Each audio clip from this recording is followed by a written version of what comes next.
So, good morning. My name is Balpreet Singh. I'm legal counsel and spokesperson for the World Sikh Organization of Canada.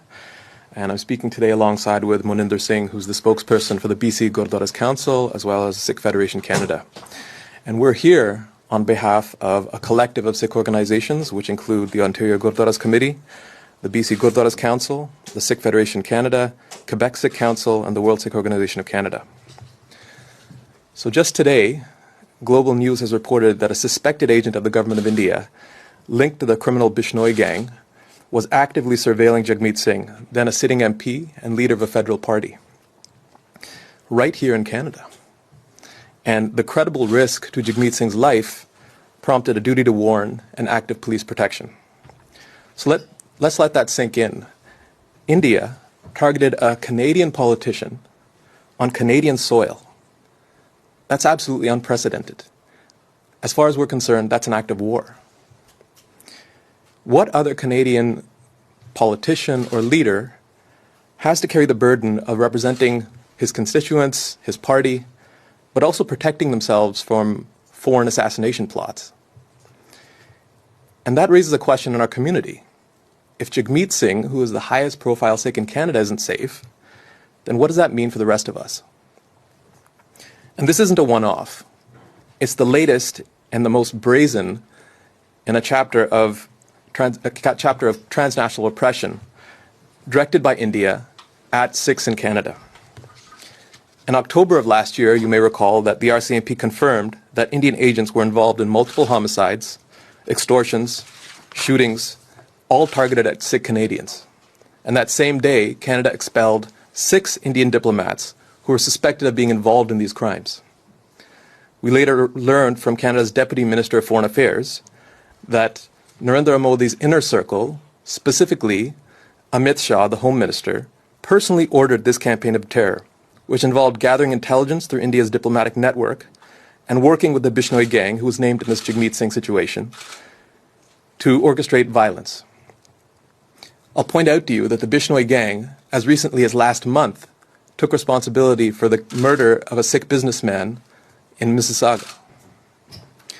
Today, well over a dozen Sikh Canadians continue to live with active duty to warn threats, and that means there's credible threats against their lives, and those threats originate from India.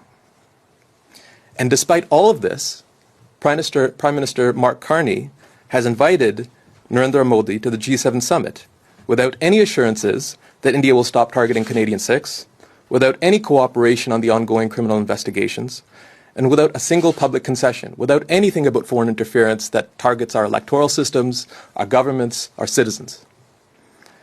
If targeting a Canadian political leader on Canadian soil isn't enough to be barred from entering Canada, then where is our red line? Where do we draw that line? In fact, it seems there is no red line when it comes to our community. It's telling Sikh Canadians that our lives simply don't matter. It says that even when we're targeted for killing by India, and our government knows that the highest level of the Indian government, including Narendra Modi's inner circle, is involved in making these hits, we will still roll out the red carpet and welcome the leader of that government. This isn't a betrayal just of our community. This is a betrayal of Canada's core values of sovereignty, self-determination, justice, and the rule of law. So today, on behalf of Sikh organizations across Canada, we are making some concrete calls for action. Those 3 demands are, firstly, that a public inquiry into India's foreign interference and transnational oppression be held.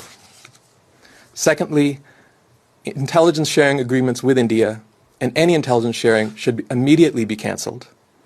And finally, the invitation to Narendra Modi to the G7 summit should be withdrawn unless India cooperates with Canadian law enforcement in the ongoing investigations and pledges to no longer interfere in Canada and to no longer target Sikhs in Canada.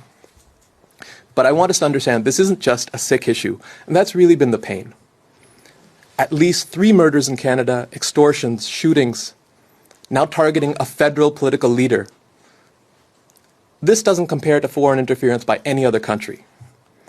And if we allow one community like ours to be targeted like this, it means every Canadian's at risk. We can't afford the double standards that we're seeing, and we have to take a strong stand, just like we've done with China, Russia, Iran. For India, this isn't just an invitation, it's a capitulation. And that's the way it's been framed in the Indian media. This means it's open season on Sikhs in Canada. It's embarrassing for Canada, and it's dangerous for Sikh Canadians.